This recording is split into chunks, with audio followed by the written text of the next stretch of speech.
You've chased it for years. The one thing that would finally make everything make sense.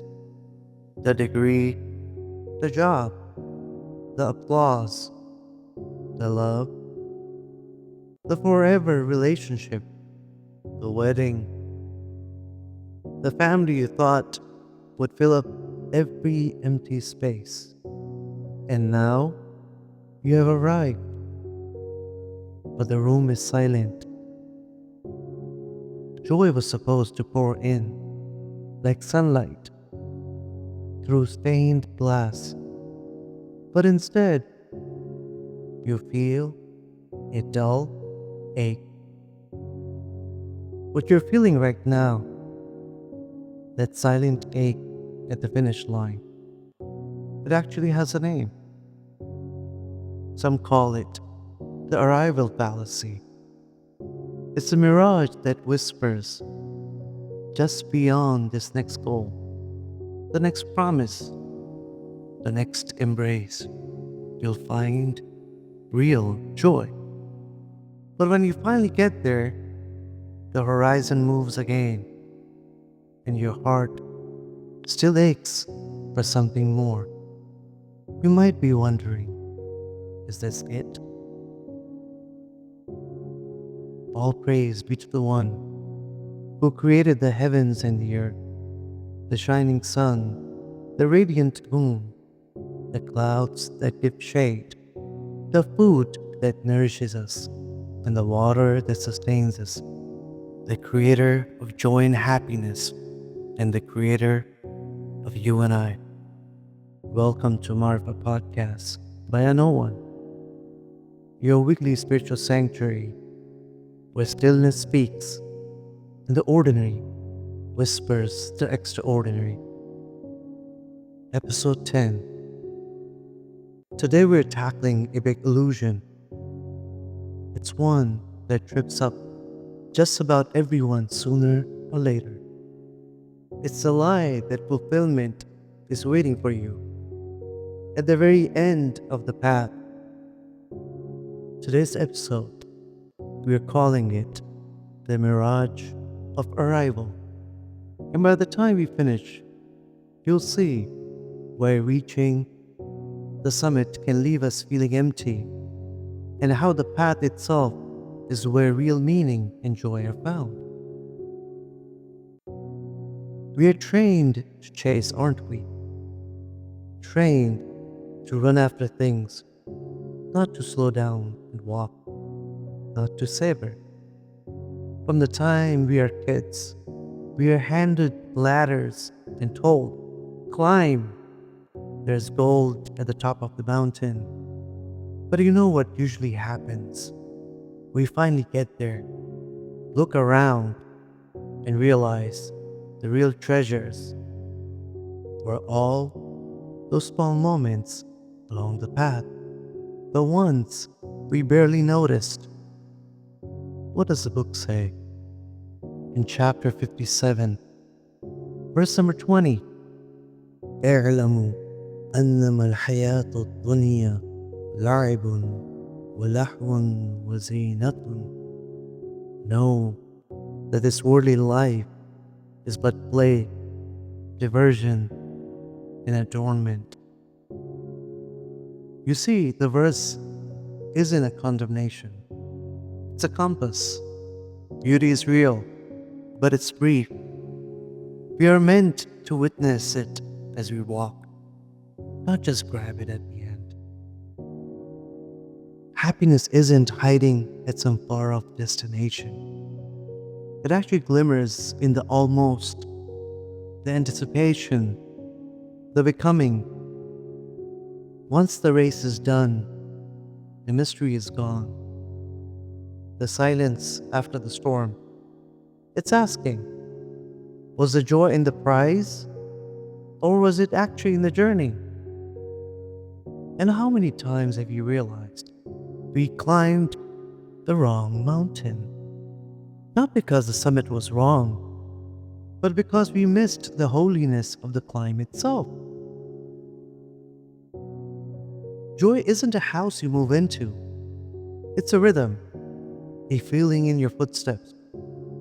Some of our peace is just woven into us, a gift. But a lot of it's grown, one intention at a time, one surrender at a time, right there on the path. Joy is that whisper between your steps, the peace in sujood, the gentle moments in a harsh world. The path shines brightest when we notice each footprint we are leaving behind. Let's talk about Michael Phelps. 23 Olympic gold medals, the world's greatest swimmer, and yet, after every Olympics, he fell into depression. In his own words, really, after every Olympics, I think I fell into a major state of depression. I did not want to be in the sport anymore. He stood on the highest podium and felt hollow, because visibility isn't value, and victory isn't meaning. He was more alone than ever. And you know what? He's not alone. Carrey, after achieving everything, said, "I think everybody should get rich and famous and do everything that they ever dreamed of so they can see that it is not the answer." Matthew McConaughey, he's had his wildest Hollywood dreams come true. He said in his book, "Happiness is an outcome. It's a result. Joy is a constant. Happiness is not a destination." Different stories, different lives, but the same echo. Take a shift. A CEO of a company. You have this startup. You want to make it public. You raise funds. You get there. And now, you're not working for the joy anymore. You're working for your shareholders. Every time the earning call comes, the analysts, the vultures are waiting. Is there a mistake? Is there something that we should know? And the next thing you know, your stock price goes down the drain. Every quarter, the joy is gone. You're just trying to meet the demands of the market, which never ends. It just keeps on taking and taking and taking. It isn't the arrival, it is the path that shapes us. And yet, even in faith, how often do we imagine God is waiting at the end of the tunnel, which is a mere illusion. I don't know where it comes from, but it is something that we find regardless of what religion you follow. And once you do this, there's a light at the end of the tunnel.